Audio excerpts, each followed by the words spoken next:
Cranial dura mater anatomy. In this video, we'll cover the cranial cavity and meninges, the protective layers of the brain, their folds, venous sinuses, and clinical relevance. Let's begin.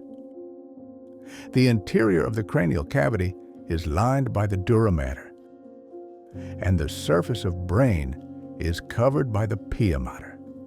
Between these two lies the arachnoid mater. These three membranes together constitute the meninges of the brain.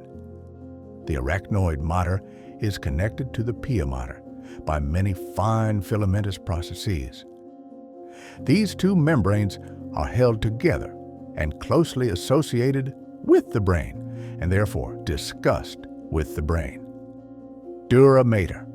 The cerebral dura mater, also called cranial dura, is a strong fibrous membrane consisting of two layers, outer endosteal and inner meningeal layers. The two layers are fused with each other except where they enclose venous sinuses. Outer layer, or endosteal layer. The outer layer is really the periosteum lining the inner surfaces of the skull bones and is commonly referred to as endocranium. It presents the following features. It is continuous with the periosteum, pericranium, on the outer surface of the skull through sutures and the foramina of the skull. It is loosely attached to the inner surface of the vault of the skull by numerous fibrous and vascular processes. However, it is firmly attached to the base of the skull along the sutures and around the margin of the foramen magnum. Meningeal vessels pass through this layer to supply the bone. Inner layer, or meningeal layer, the inner layer is really the dura mater proper. It encloses the brain, and at the foramen magnum becomes continuous with the dura mater surrounding the spinal cord, that is, spinal dura. It is separated from the arachnoid mater by a subdural space. At places, the meningeal layer is folded on itself to form dural folds, also called dural septa. The dural folds project into the cranial cavity and divide it into compartments which lodge the different parts of the brain. Folds of the dura mater. The folds of the dura mater are as follows: Falx cerebri, Tentorium cerebelli, Falx cerebelli, Diaphragma sellae, Falx cerebri. It is a large sickle-shaped fold of the dura mater, occupying the median longitudinal fissure between the two cerebral hemispheres. Its narrow anterior end is attached to the crista galli, and the broad posterior end onto the upper surface of the Tentorium cerebelli along the median plane. Its convex upper margin is attached to the lips of the sagittal sulcus of the skull vault, and its lower concave margin is free and lies just above the corpus callosum. Venous sinuses enclosed in the falx cerebri. Superior sagittal sinus is enclosed within the convex upper border. Inferior sagittal sinus is enclosed within the lower concave margin. Straight sinus lies along the line of attachment of the falx cerebri with the tentorium cerebelli. Tentorium cerebelli.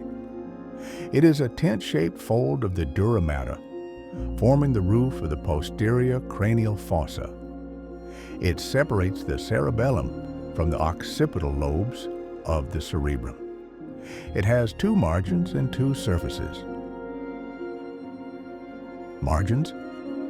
The inner free margin is U-shaped and encloses the tentorial notch, incisure, for the passage of the midbrain.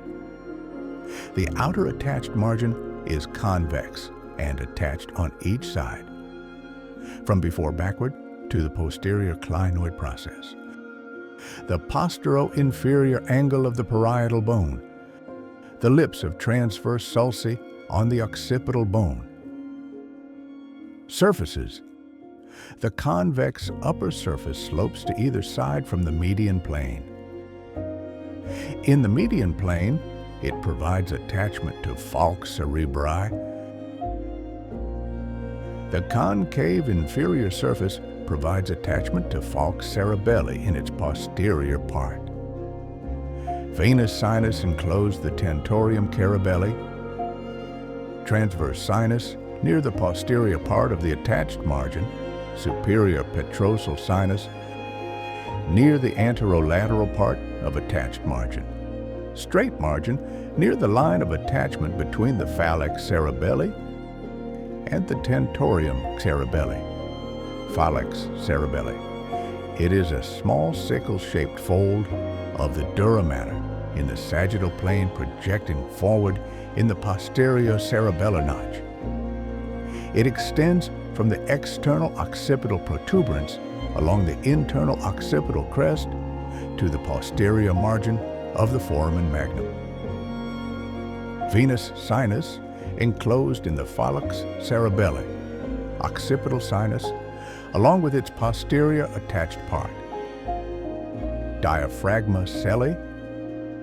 It is a small circular horizontal fold of the inner layer of the dura mater, forming the roof of the hypophyseal fossa. It is attached anteriorly to the tuberculum sellae and posteriorly to the dorsum sellae, and becomes continuous on each side with the dura mater of the middle cranial fossa. Blood supply of the dura mater. Inner layer. The inner layer of the dura mater is more fibrous and requires very little blood to nourish it. Outer layer. The outer layer of the dura mater is richly vascular and provides nourishment to the adjacent bone. In the supratentorial compartment, it is supplied by the following arteries. In the anterior cranial fossa, by the meningeal branches of the ophthalmic, anterior, and posterior ethmoidal arteries, and a branch of the middle meningeal artery. In the middle cranial fossa, by the middle and accessory meningeal arteries, and by the meningeal branches of the internal carotid and ascending pharyngeal arteries. In the posterior cranial fossa, by the meningeal branches of the vertebral and occipital arteries. Clinical correlation. The meningeal arteries are the chief source of blood supply to the bones of the skull. The bones receive very little blood from the vessels of the scalp.